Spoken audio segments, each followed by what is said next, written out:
Hello, everyone. Thank you for joining us, and welcome to the Veeva Systems Fiscal 2027 Second Quarter Results Conference Call. After today's prepared remarks, we will host a question and answer session. If you would like to ask a question, please press star 1 to raise your hand. To withdraw your question, press star 1 again. I will now hand the conference over to Gunnar Hansen, Senior Director, Investor Relations. Gunnar, please go ahead. Good afternoon, and welcome to Veeva's Fiscal 2027 Second Quarter Earnings Conference Call for the quarter ended July 31st, 2026. As a reminder, we posted prepared remarks on Veeva's Investor Relations website just after 1 p.m. Pacific today. We hope you've had a chance to read them before the call. Today's call will be used primarily for Q&A. With me today for Q&A are Peter Gassner, our Chief Executive Officer, Paul Shawah, EVP Strategy, and Brian Van Wagner, our Chief Financial Officer. During this call, we may make forward-looking statements regarding trends, our strategies, and the anticipated performance of the business, including guidance regarding future financial results. These forward-looking statements will be used based on our current views and expectations and are subject to various risks and uncertainties. Our actual results may differ materially. Please refer to the risks listed in our earnings release and the risk factors included in our most recent filing on Form 10-Q. Forward-looking statements made during the call are being made as of today, August 26, 2026, based on the facts available to us today. If this call is replayed or reviewed after today, the information presented during the call may not contain current or accurate information. Veeva disclaims any obligation to update or revise any forward-looking statements. We may discuss guidance on today's call, but we will not provide any further guidance or updates on our performance during the quarter unless we do so in a public forum. On the call, we may also discuss certain non-GAAP metrics that we believe aid in the understanding of our financial results. A reconciliation to comparable GAAP metrics can be found in today's earnings release and in the supplemental investor presentation, both of which are available on our website. With that, thank you for joining us, and I'll turn the call over to Peter. Thank you, Gunnar, and welcome everyone to the call. Q2 was another strong quarter, delivering results ahead of our guidance. Total revenue in the quarter was $928 million, with non-GAAP operating income of $416 million. Execution was exceptional this quarter as we made strong progress in many key areas. It was our best CRM quarter ever. We also are accelerating rapidly in AI overall, and especially with Veeva Falcon. And our focused acquisition strategy is working, bringing great people and capabilities to Veeva. It's an exciting time. AI is enabling the next big chapter for Veeva and the industry. We'll now open up the call to your questions. We will now begin the question and answer session. Please limit yourself to one question and one follow-up. If you would like to ask a question, please press star 1 to raise your hand. To withdraw your question, press star 1 again. We ask that you pick up your handset when asking a question to allow for optimum sound quality. If you are muted locally, please remember to unmute your device. Please stand by while we compile the Q&A roster. Your first question comes from the line of Joe Vruwink with Baird. Joe, your line is now open. Great, thank you for the time today. I think it's evident over the past few months that biopharma R&D spending is headed in a positive direction, and that also is showing up at Veeva. As pipelines move forward, what are you finding the mentality to be at customers around assessing and adopting something that's brand new, with thinking about the Vault application agents or even Veeva Falcon? I'm interested in levels of early interest taking place amidst what seems like a busier environment, and whether that's a reflection of the value customers are seeing pretty quickly when they start looking at the new Veeva offerings. I'll take that one. Yeah, there are a lot of things going on, right? The funding environment is relatively good. There's a lot of changes with AI, and science is moving ahead. So there's a lot of priorities for the customers. And so when that happens, they can't do all things at once, and they generally try to pick some things that they can do and that are high priority. Your question was related to Falcon. I think Falcon has a lot of interest right now. because it's very clear that that's high priority.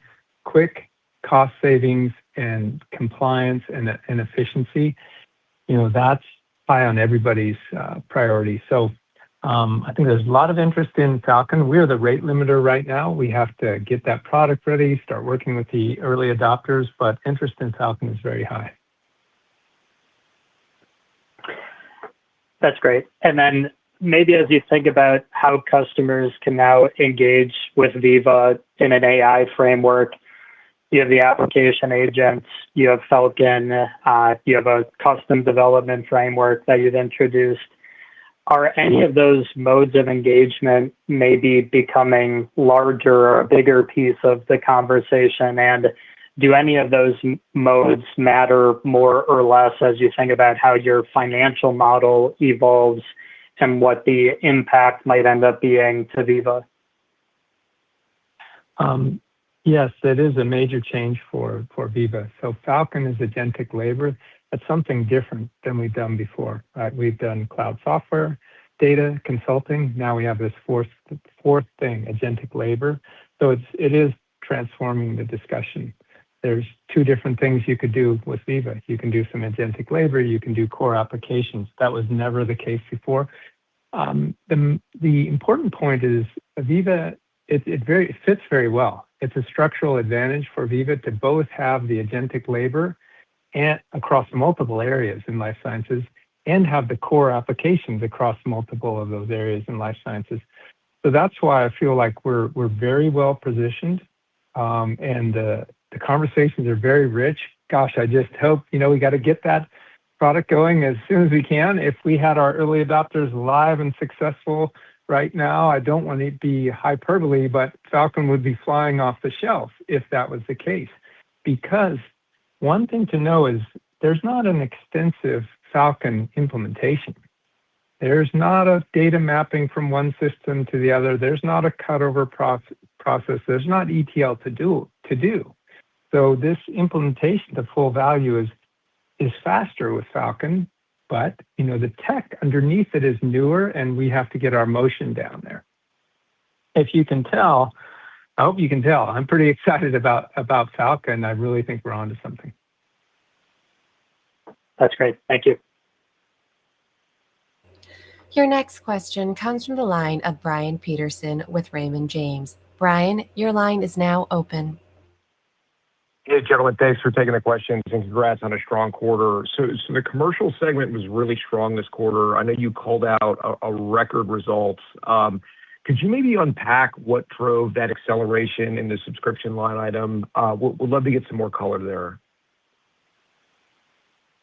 Yeah. Hey, Brian. This is Brian. I'll take that one.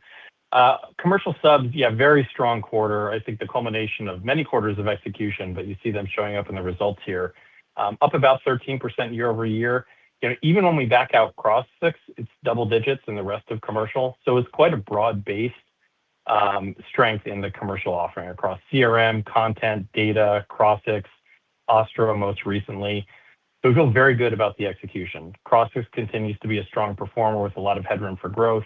We're continuing to see growth in CRM, which I think a lot of the conversation has been, is that going to go down? It's actually going up. And we're continuing to see a lot of room to continue growing in a healthy market in Crossix as well as the other areas. Great. Appreciate the color. I just want to follow up on Aspen. I know you guys are excited about that as well. How should we be thinking about that market opportunity in some of the investments that you're taking to kind of enable that revenue stream? Thanks, guys. Aspen, I think it's very early, right? That's the thing to know. This is a startup inside of Veeva. It's moving very rapidly. It's on 90-day plans. So we have a core market that we're going after, the horizontal CRM, and in a new way that really enables AI and is built on modern technology. So the thing to know that it is very agile now. So what we're focused on is getting the product right, working with our early adopter customers. I'm 100% convinced that there's a market for what we're making in Aspen. Can we execute well enough? That's always the hard thing in a startup. Can you do it? Can you do it better than your competition? and what kind of luck do you have along the way? That plays into it. I've done the startup thing before, starting Veeva. I've done the startup thing when we started Vault inside of Veeva. We're doing it again, and I have lots of friends that have done it. And it's just like that. Can you execute well, really, really well? And what kind of luck do you have on the way? But sometimes you're wondering whether the market is there or not. You could say maybe we were wondering that when we were getting new markets going, 18 months ago, et cetera. Right now, we have enough product and we're working with some early customers. We're 100% clear that the market is there, 100% clear. It's just whether we can execute them, and we'll see. So your question was about how to size the investment as well. Investment is very small on the Veeva scale. It's not something that Brian, our CFO, notices really on the Veeva scale, because you have to keep that very small when you're working with early customers and you're iterating an early product. And actually, these days, you keep it smaller than normal because the pace of the development is faster with AI. You actually need a smaller amount of developers, very, very, very skilled as well. So it's not a financial drain on the company. It's not a focus drain, and it's certainly not any kind of revenue that's figured into our plans at this time.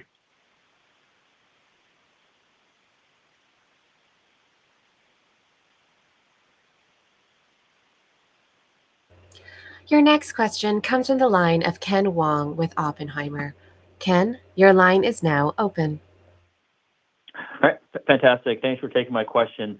I wanted to circle back on Falcon, Peter. It was great to hear the customer interest. Also great to hear it's not an extensive implementation process.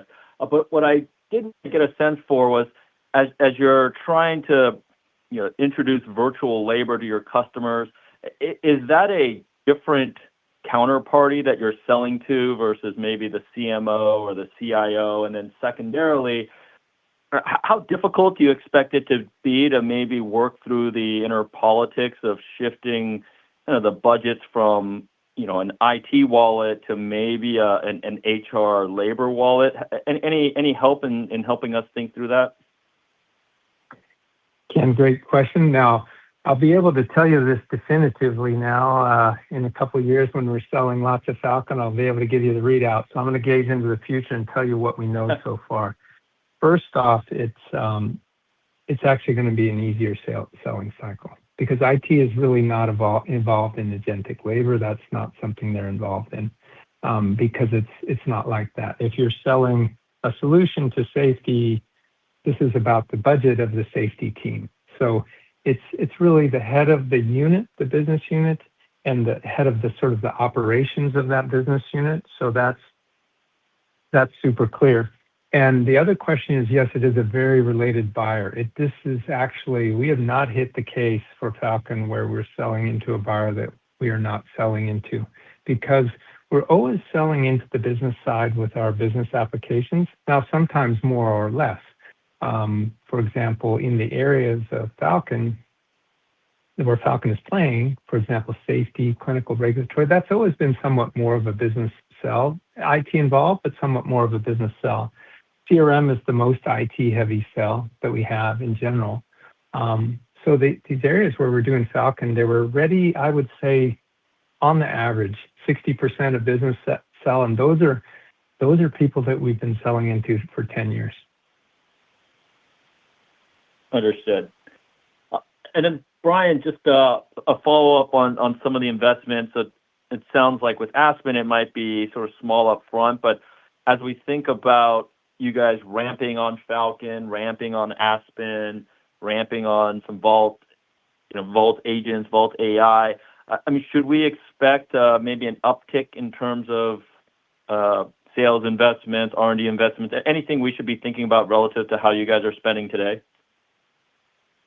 As Peter talked about, Ken, we're very excited about Falcon and the path that it can be on. But you've also seen us over time consistently think about both growth and profitability. And so it's not different entering a new market like Falcon. Maybe the dynamics of the market are very slightly different, but it's the same overall approach that we're taking there. And so we scale investment as we scale revenue. There's certainly nothing material that I would call out for this fiscal year. It's all factored into the guidance that we've updated for FY27. As we get another couple quarters ahead and gaze into the future of next year, we'll factor that into our guidance for next year. Okay, great. Thanks a lot, guys. Your next question comes from the line of Saket Kalia with Barclays. Saket, your line is now open. Hey, good evening, everybody. This is Ryan Powderly on for Saket tonight. Thanks for taking the question. Peter, maybe my first for you. From the customers that are planning to transition to Salesforce away from Veeva CRM, what do you hear from those customers? What are they saying right now about the decision? And do you think, longer term, it could be possible for Veeva to win some of those back? Yeah, Ryan, I do. There's a handful of large customers that did select Salesforce. Many of them, even 2 years ago. Those projects they're having troubles, right? They're not going smooth, and we have some project delays because it turns out the product is very deep, and you need that. So, I think we can win back some of those customers, maybe some of them completely, others of them in some certain regions, and not others. I think the bulk of that win back would probably be in 2027 and 2028 because Veeva CRM, they have that backstop until the end of 2029. So this is the time when it starts really to get real, right? Because during 2029, there's no more backstop of, we can keep using Veeva CRM because they know they have to go to Vault CRM. We're very optimistic about that. And the best thing we can do there to help that is really focus on our existing customers that did decide to go with us for CRM and make them very successful and improve the product. And for the customers that didn't choose Veeva, we have a good relationship with them, and they've told us that, hey, we said, hey, we want to be your plan B, and they really embrace that, and that's the way they view that because these customers, they have businesses to run, right? They got to get their medicines to patients. It's great. They love having a backup option if their plan A doesn't work out. Really interesting. I appreciate that. Brian, maybe my follow-up for you. Could you just talk a little bit about what you're seeing on the R&D subscription line and maybe specifically where you see Veeva in the journey between some of the, let's call them old guard products versus some of the newer growth areas that you're investing in, as we think about that revenue mix shift and how it's unfolding? Yeah, it's a great question, Ryan, because we're right in the middle of that transition that you pointed to. And I think very pleased with the progress and the execution that we're making. But the old guard that you're referring to would be things like, I guess, eTMF and CTMF and QDocs and QMS and our regulatory suite that have fueled a lot of the growth in R&D to date. And a lot of the growth as you look out, over the next few years to 2030 and beyond is being driven by a different set of products, EDC, ECOA, RTSM, safety, LIMS. And these are big, very strategic products with a ton of headroom, but they're very early. So we're excited about that. We're executing really well against that. But there's a little bit of a changing of the guards that's happening there. And the S-curves don't stack up exactly. So you see some of that factored into the guidance for the balance of the year. But we're very confident and excited about the long-term trajectory of the R&D business, and obviously pleased to be raising the guide again here in Q2. Very helpful. Thanks, guys. Your next question comes from the line of Alexei Gogolev with JP Morgan. Alexei, your line is now open. Hello, everyone. I wanted to go back to the Falcon discussion. So with 5 Falcon early adopters and first go-lives expected this year, what are the key readiness gates you must clear, and how do you expect the human-in-the-loop requirement to evolve by workflow type? I'm sorry, Alexei, there was a breakup, and it said, what are the key you have to clear? And I didn't hear the word in the middle. Peter, I was talking about the key readiness gates you must clear, and how do you expect the human-in-the-loop requirement to evolve by workflow type? The key sort of regulatory hurdles, if I heard correctly. Yeah. Agentic labor is like human labor. in a way. It's non-deterministic. So you have to prove that you have the right training and guardrails around humans, and that's the same thing we have to do around our agents. And the human, we provide for the human in the loop with Falcon as well, because you can see the outcome of what the agent did and does inside of the Vault application. So from what we can see, it's working very well. It's not, this approach is completely similar to what customers are doing today on certain internal projects. The difference is they would like to be able to do it at scale in a very repeatable motion. So, I would guess 3 years ago, we would probably have to be teaching the customers a lot about what is AI, what is agentic labor, how do you do this, how do you do that? We really don't have to do that so much anymore. The customers know how to deal with it. They just want a partner that can scale it across multiple areas. Thank you, Peter. And also on the data cloud topic, so you added 14 data cloud customers. Where is data cloud proving most differentiated? And how are you positioning connected data as a prerequisite for AI outcomes in commercial workflows? So we don't position data cloud as a prerequisite for AI. It's more of an accelerator. The cleaner your data is, the better your AI processes are going to work, especially in certain areas. What's working well for us in data cloud is open data, so clean reference data. Now that's a hard project to do because it involves changing a lot of things in downstream systems. But we have some momentum there, and I think that's going to continue. We have strong momentum in Compass for certain therapeutic areas of complex therapies, where our Compass products can see different things in the flow of complex products in the U.S. that other offerings can't see. And then we have real market leadership with our Link product and Link Key People, and we're expanding there with the add-on products of Link. So Link Medical Insights, Link Key Accounts for the U.S., Link Workflow for congresses. So overall, data is not a thing that can accelerate very, very fast. It's not like selling fast fashion on Instagram, right? That can accelerate fast and then disappear. Data is not like that. It's a long, slow grind. But we're certainly happy with our progress, and it's very synergistic with Veeva. If you look at why is Veeva being successful? We have a very synergistic product plan. We have software applications that work with our data and consulting that knows about our software and data.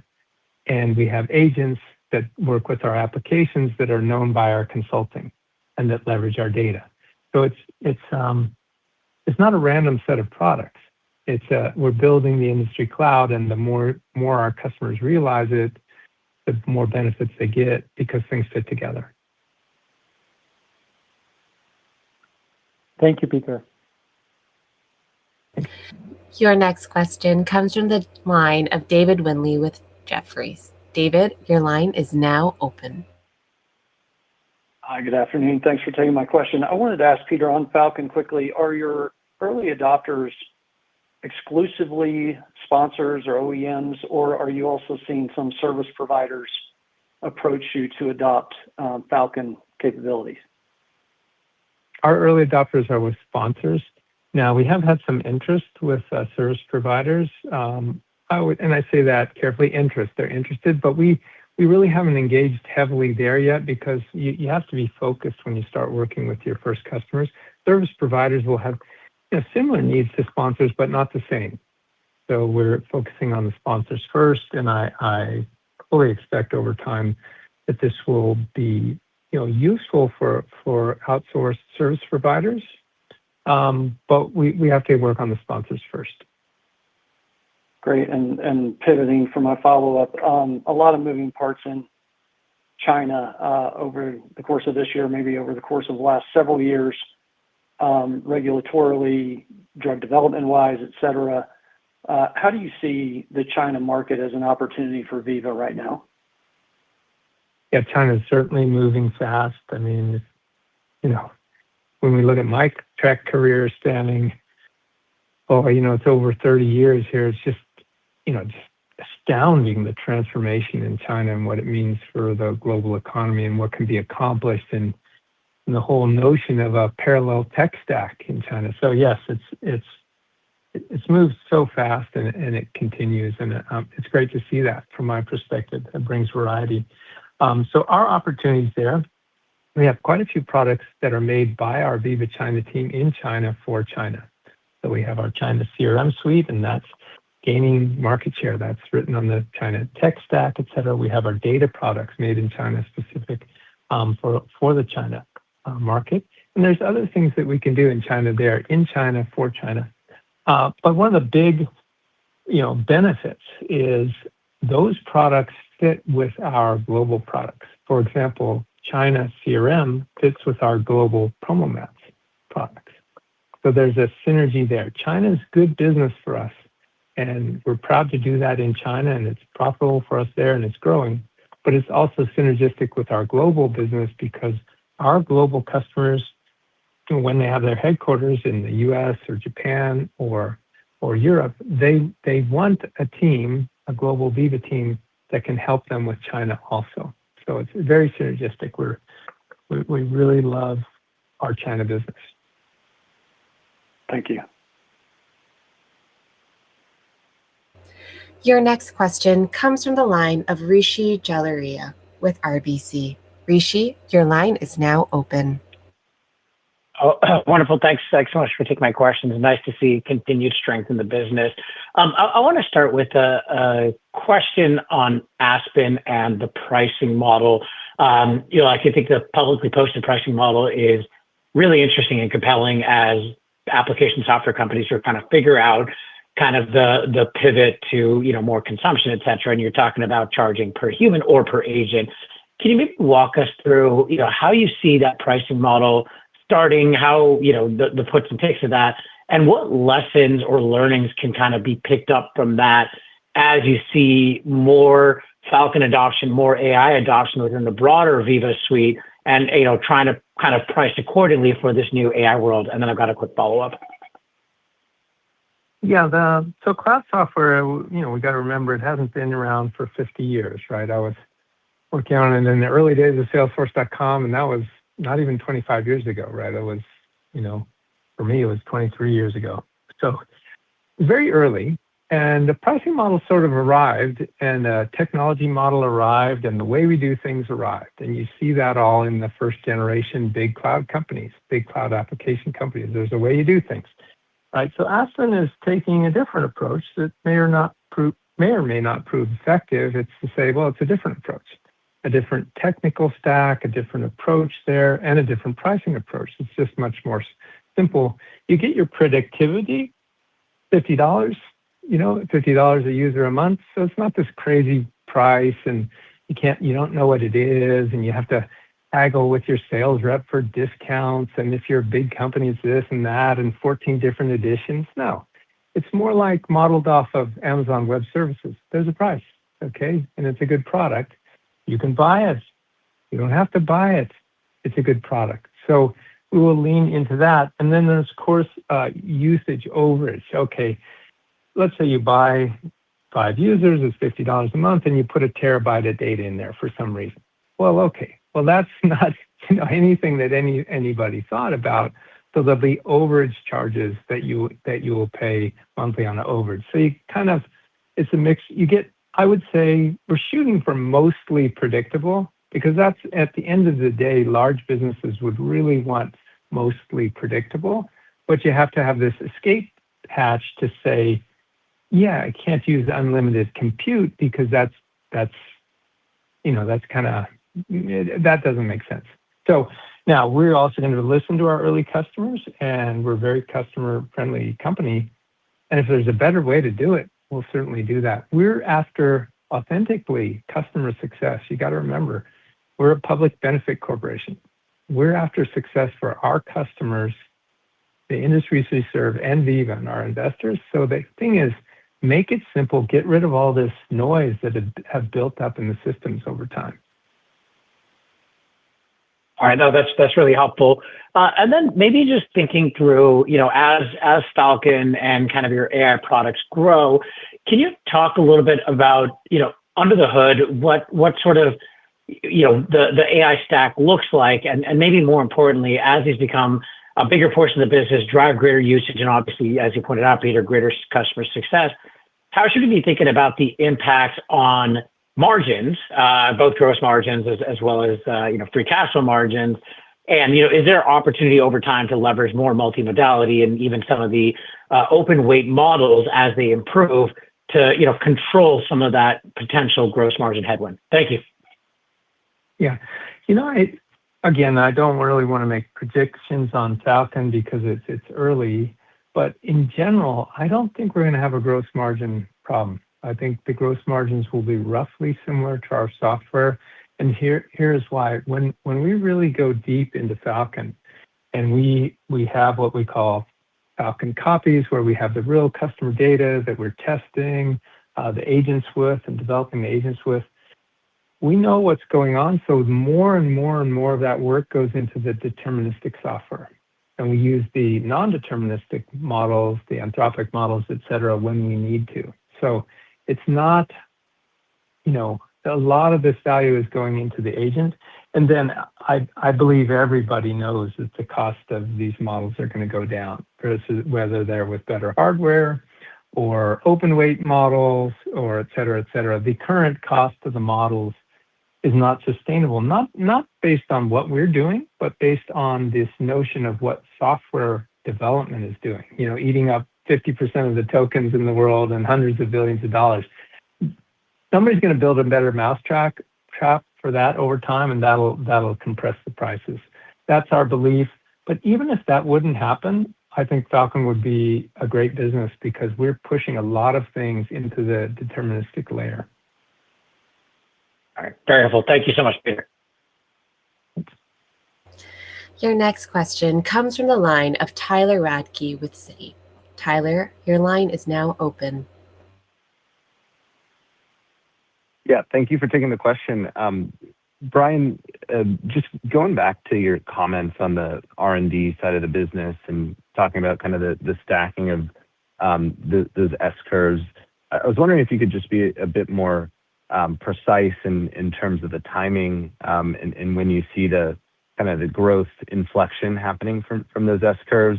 And if you were to just sort of stack rank those products you mentioned, what sort of have the biggest opportunity to be, the next $500 million or $1 billion products within R&D? Yeah, thanks for the question, Tyler. I think we are excited really about all of those products, all the 5 that I mentioned: EDC, eCOA, RTSM, Safety, LIMS. Every one of those is very large and very strategic in their area. Few of them are around clinical. Safety is its own big space. LIMS is in quality. So each of these is very significant opportunities. And, at slightly different stages as you look across them, but all of them pretty early. And so I think that's what gives us the confidence as we look out to 2030, for example, that we're on track for those goals, is we're making great progress in the product, great progress in the execution, great progress getting customers live and happy and successful and reference selling. We don't put exact timing on that, right? We don't generally talk year by year, so I'm not going to give guidance out beyond this year. But I think we feel very confident in the trajectory that we're on with those products in R&D. Got it. And then in terms of Aspen and sort of your broader ambitions, across, industries outside of your traditional segments, can you just remind us the sort of the ICP there? Is it, smaller organizations, or how do you, clearly such a broad opportunity. So how do you start and prioritize that and staff it? There's a few different dimensions. Go ahead, Peter. For clarity, ICP, what is ICP? Oh, like the ideal customer, I assume. Profile. Yeah. Oh, okay. I'll take that one. The ideal customer profile when you're just starting out is really a nimble type company that really wants to work with you.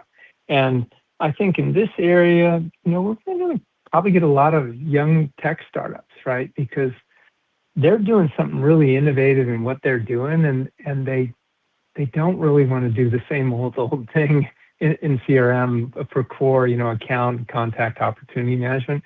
So I think we have early indications that they'll be great companies to work with, but we'll see. Again, I'll let you know a lot more in a year. All right, thanks, and sorry to throw in another. Your next question comes from the line of Jailendra Singh with Truist. Jailendra, your line is now open. Yeah, thank you, and thanks for taking my questions. I want to go back to Falcon discussion and the 5 early adopters there. It seems one of them is a top 20 pharma company. Based on your conversation with these top pharma companies around Falcon, do you believe that the work will be shifting to Falcon is something they were outsourcing to other partners such as CROs, or should we think about something they were doing in-house and now they are leveraging Falcon for that? And related to that, any incremental color on the pricing of the Falcon product? In terms of where labor is done or where it will be displaced, I think there'll be a combination of internal and outsourced, although generally not the CROs. That's not what I see. It's a different type of outsourcing, some of it from the CROs, but not most of it. And then in terms of the pricing, it's very early for that. I know we've been in discussions with customers, and their desire is for predictability. That's for sure, right? They want predictability for that because for one thing, they get that predictability when they either hire or outsource labor. It's quite predictable, and it's better for them. It's actually better for us too.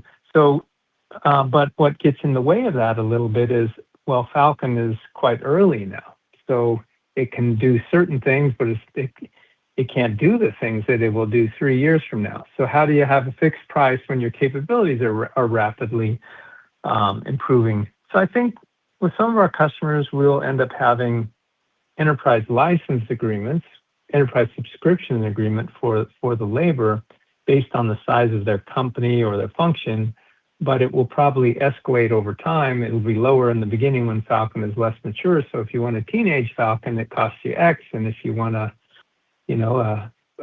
Falcon and it's 25-year-old, it costs you a bit more. I think it's going to be like that. But again, this is the type of thing you work out with the early adopters. The nice thing here and the structural advantage that we have is this is the same buyer facing the same business problems as our applications. These are people we know deeply. The trust is there. You will hear people say business moves at the speed of trust, and there's a lot to that. And we have the trust with these customers. So we'll get to the right story pretty quickly. All this hinges on having a product that works well. And that's really where our focus is. I would say our early signs are good. When I talk to the engineering and the product management people on Falcon, there's an optimism. You'll see even the pessimistic ones saying like, oh my goodness, this could really work. And in some early test runs, it's like, wow, we tested this against the humans, what the humans did, and Falcon's already better than what the humans did. So there's this sense of optimism, but it's too early to declare success. We have to be very paranoid and pessimistic because we're going into something we haven't done before. Veeva has never done agentic labor, and the whole motion is new. That's why the leader of Falcon reports right to me. This is a complete new market and a new motion for Veeva. So we don't have all the answers yet. That makes sense. My quick follow-up on other points you raised in your prepared remarks, and somebody asked it earlier about your focus on CRM win-backs among top 20 companies that did not select Vault CRM. I understand your point that you want to share success stories with them, but just curious, have there been any developments or conversations with customers who have picked Salesforce that is driving that confidence that these opportunities are more actionable? Or is it more around delays in rollout by Salesforce that are giving you confidence or opening a window? Just curious, it seems like you're a lot more explicit this time around than the past.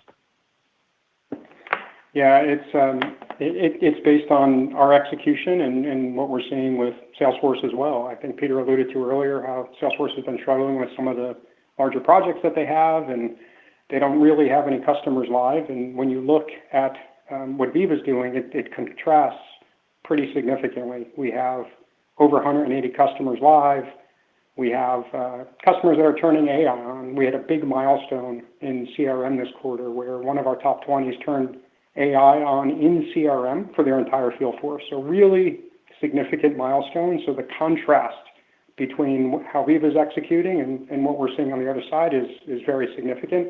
As Peter mentioned, we're very close with these customers. They buy a lot of products from Veeva. We have deep relationships. We stay very close with them. And that's what gives us the confidence, our execution, our innovation, getting customers live, that trust. And that's why you hear the bullishness and the confidence in those win backs.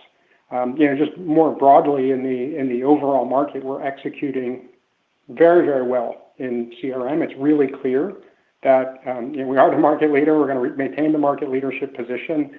And just to kind of paint the kind of what we view as the end state, we see Veeva maintaining over 70% share in the CRM space, which means we'll continue to execute, we'll continue to drive innovation for our customers. So we feel really good about how CRM is playing out.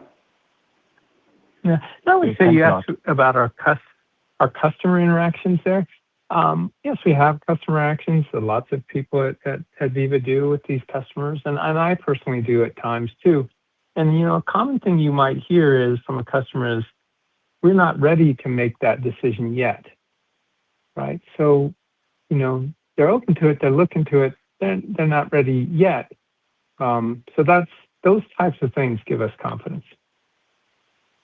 Great. Thanks a lot.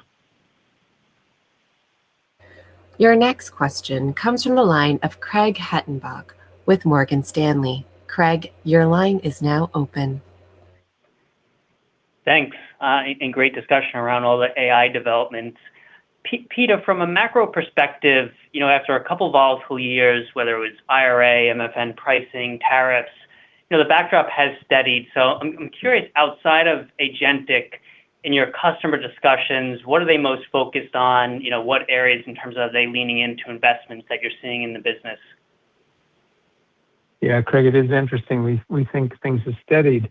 It is an interesting comment on the world, right? We had two, kind of major wars going on. We've got a complete tech disruption in AI that's, going on. And I think what happened is the life sciences industry has gotten used to, hey, the world is going to have a lot of moving parts, and they're just moving forward. So I think you're good to point this out. They're not being disrupted by these disruptions.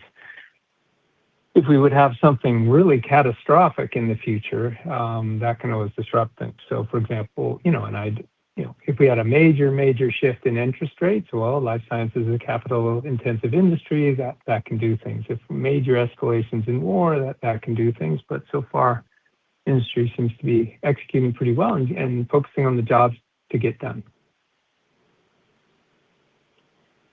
Got it. And then just on my follow-up for the EDC segment, compared to 1 or 2 years ago, as that was ramping, that got a lot of attention. Can you just maybe give us an update on just how those ramping deals are progressing, and then just the opportunity to capture additional top 20 over time? Yeah, the EDC is one of the larger areas, and it's certainly a long implementation cycle. So some of our wins are still ramping. And, we're working with the other ones. We have, I believe it's 9 out of the top 20. Most of the other ones are with Medidata, not all. And, we're working on those over time, but it's not the right time for all customers to change out all systems at one time, getting back to, they have many other things to do. I would go back to this structural advantage we have. In the development cloud, applications all on a common platform, and then with Falcon as well. The structural advantage with Falcon's more things to bring to the same buyer. And especially in clinical, having the clinical operations, clinical data management, and our site solutions. The site solutions is very strategic to us, and we're introducing eSource there. So I think confident on EDC over time. It just takes a while, and that's something that I think you'll see progress in the next couple of years there. Helpful. Thank you. Your next question comes from the line of Andrew DeGasperi with BNP Paribas. Andrew, your line is now open. Thanks for fitting me in. I just wanted to ask first, I think you're coming up to the 1-year anniversary of your partnership with IQVIA and the settlement with them. So I just wanted to understand how's that going. Have you seen any momentum? Because we haven't heard much from that deal, and wanted to know if is it going ahead of expectations or in line or below? We're really happy with that IQVIA partnership. Gosh, I discussed with the management team of IQVIA, and I can represent that they represent to me that they're very happy with the partnership as well. So yes, and customers are especially appreciative of it, right? Much less hassle working with Veeva and IQVIA. I think great things are going to come out of that partnership. They're already starting to come, and I think there's more to come.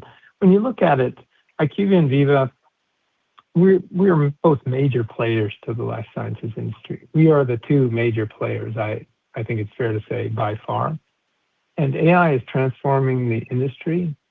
And for AI, you need services, you need data, you need software. So the more Veeva and IQVIA can collaborate, the better it is for the industry. Helps the industry grow, it helps Veeva grow, it helps IQVIA grow. So I couldn't be more happy with that. If you ask me, I feel 500% better about our IQVIA relationship now than I did 2 years ago. It's probably the best thing that happened to our company, 12 months ago, and that was just outstanding. So super happy with that. Thanks. And then I'm curious about the double-digit growth you mentioned in the commercial cloud business, even excluding Crossix.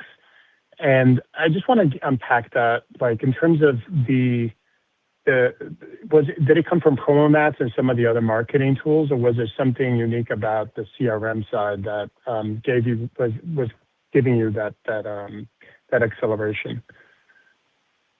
Not really any one factor that I'd point to, Andrew, and I think that's part of what actually makes us feel so much excitement and with the results is that it was CRM, it was add-ons and new customers in content, it was new customers and brands in Data Cloud, it was continued growth in Crossix on both the measurement and the audiences side.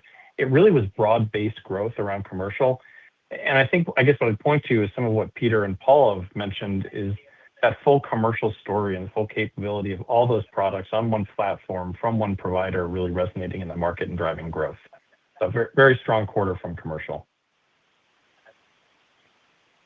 Thank you. Due to time, we ask that you limit yourself to one question. Thank you so much for understanding.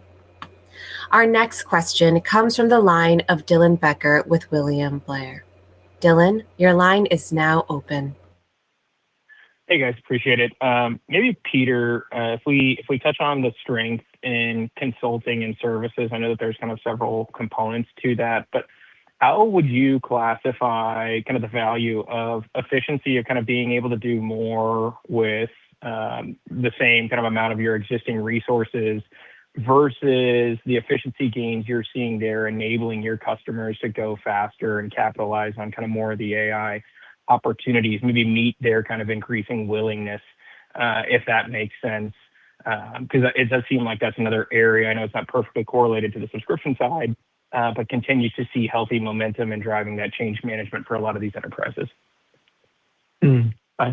I think that the big benefit for Veeva that we will hopefully see over time here is that by more tech enabling our consulting and especially our services, our software will become more valuable. So for example, if somebody wanted to buy our EDC and if it took $1 billion to implement, nobody would buy it.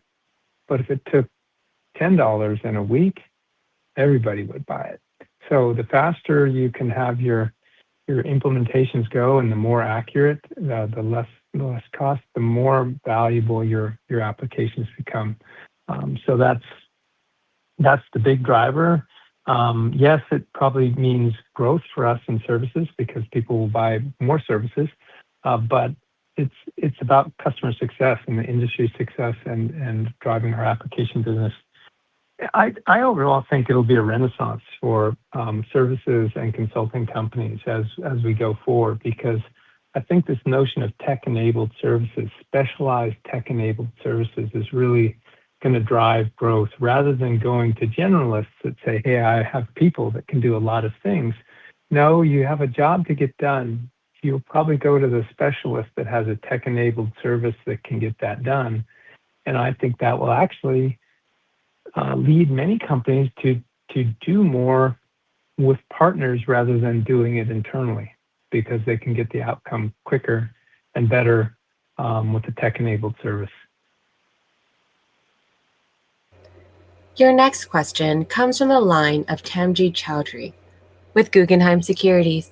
Tamjid, your line is now open. Thanks for taking my question. I guess, Peter, I wanted to ask you a question on a recent management change. It was announced that Tom Schwenger will be leaving the company to go to a long-standing partner of yours. And we understand that he played a pivotal role in many of the company's top 20 biopharma wins. So how should we be thinking about the current transition of his responsibilities and maybe the impact of his exit on the relationship he has helped curate over the years, if any?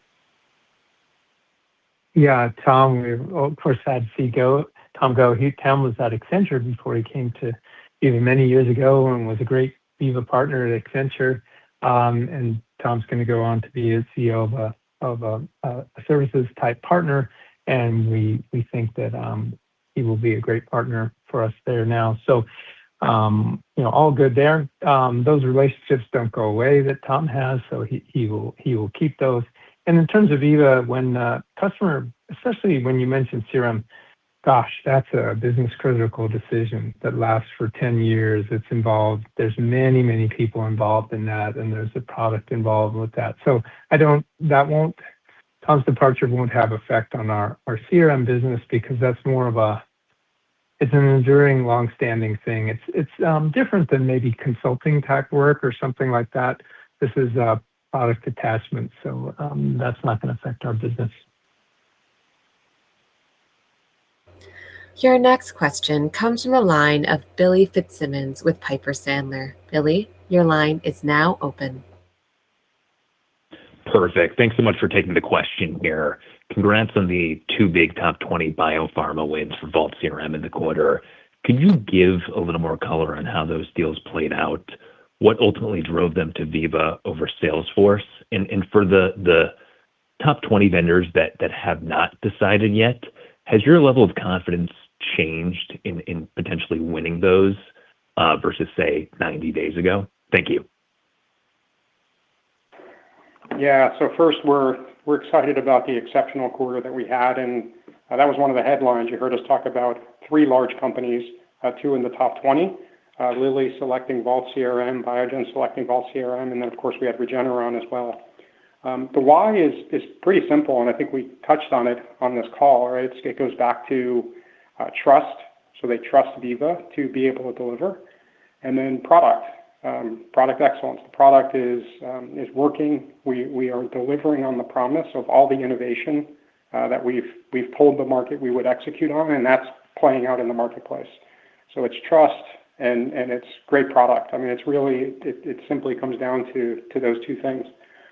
In terms of the remaining top 20 commitments that are out there, there's only 2 left. So we have 12 of top 20. And there are two remaining, and they'll play out by the end of this year, but we feel good about both of them. They still need to be finalized, but we like our chances in both, and we'll update you as things play out. Your next question comes from the line of Ryan McDonald with Needham & Company. Ryan, your line is now open. Thanks for taking my questions, and congrats on a nice quarter. Peter, an emerging trend that we've been seeing across large healthcare and life sciences organizations within the industry this year is one in which customers want to embrace AI, but they don't want to take the risk on a new and unproven entrant that offers AI for only a specific point solution or a niche use case, as they don't have the time to evaluate hundreds of new vendors. And it sounds like they'd rather consume AI from the incumbent platform vendors that they're already deeply embedded with. So one, are you getting this sort of same feedback from your customers? And two, does this dynamic create an opportunity for you to perhaps ramp up the M&A activity, acquire similar types of AI point solutions like Copley, and sell it into your existing base faster than what one of these smaller AI solutions could do on their own? Thanks.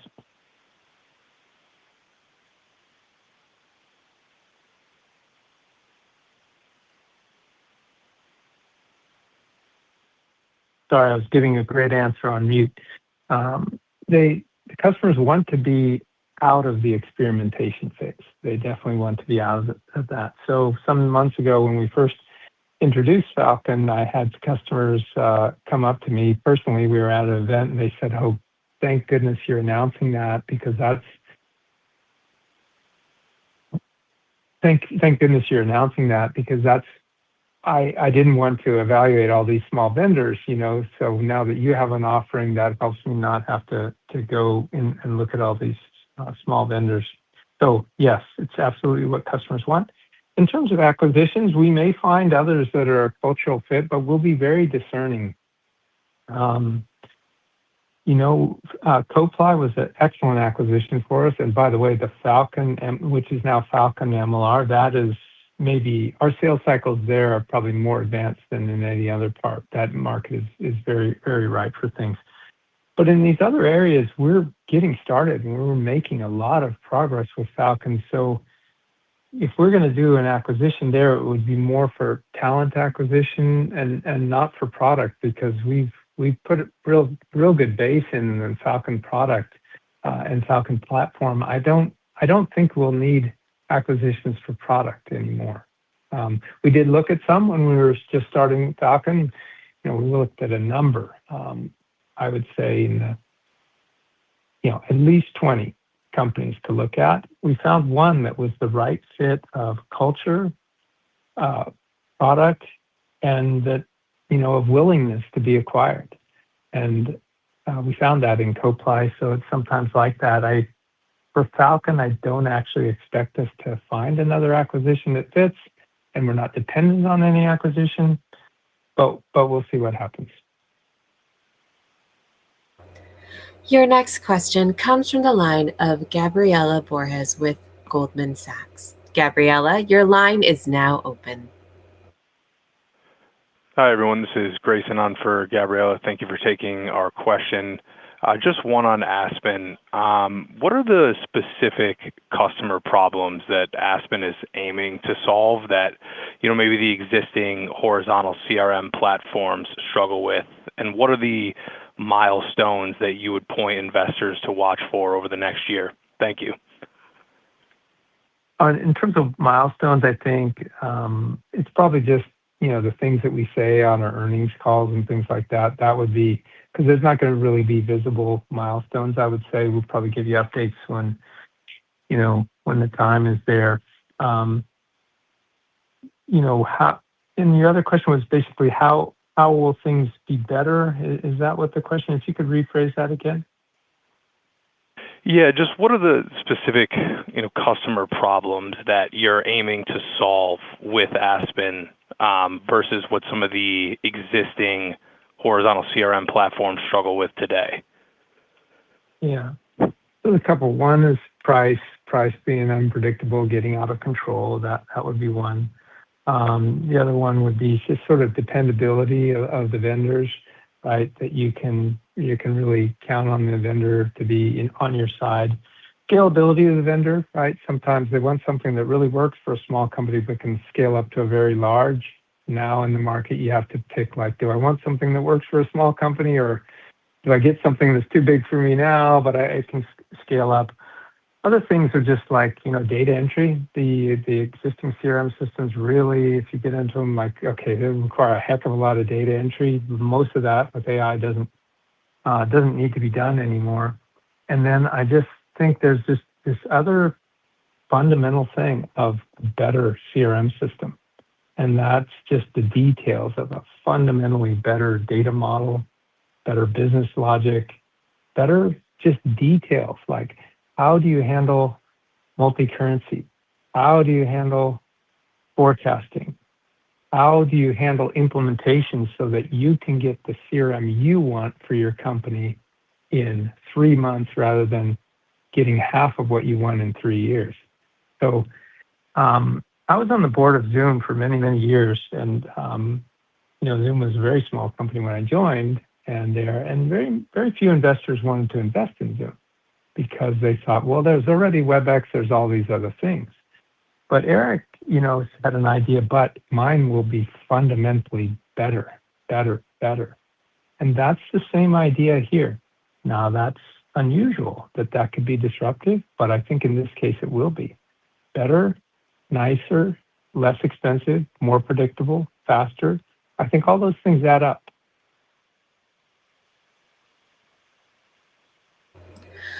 Our last question comes from the line of Scott Schoenhaus with KeyBank. Scott, your line is now open. Thanks, guys, for squeezing me in. I wanted to drill more into Crossix. From 90 days ago, are you seeing, from your purview from Crossix, are you seeing pharma marketing advertising budgets become better than they were 90 days ago? And do you think that AI is helping to act as a catalyst for pharma budgets, not only across Crossix, but the overall pharma digital advertising space? Thank you. Yeah, we continue to see strength in the pharma marketing budgets and spend on digital, and that's playing out in Crossix. We had good another strong quarter of performance in Crossix. AI, what role is that playing? I think that's a nice long-term benefit and driver of what we're doing in Crossix as companies. And you've probably heard us talk a little bit about helping companies become an agentic commercial, engage with doctors via AI. They're turning more and more to AI. And as that becomes a more important channel, Crossix becomes more important in terms of measuring and understanding and optimizing against that spend. So yeah, absolutely. AI is will be a nice tailwind for the foreseeable future for Crossix. We have reached the end of the Q&A session. I will now turn the call back to Peter Gassner for closing remarks. Thank you, everyone, for joining the call today, and thank you to our customers for your continued partnership and to the Veeva team for your outstanding work in the quarter. I'm looking forward to speaking with you again on our upcoming Investor Day on November 5th. Thank you. This concludes today's call. Thank you for attending. You may now disconnect.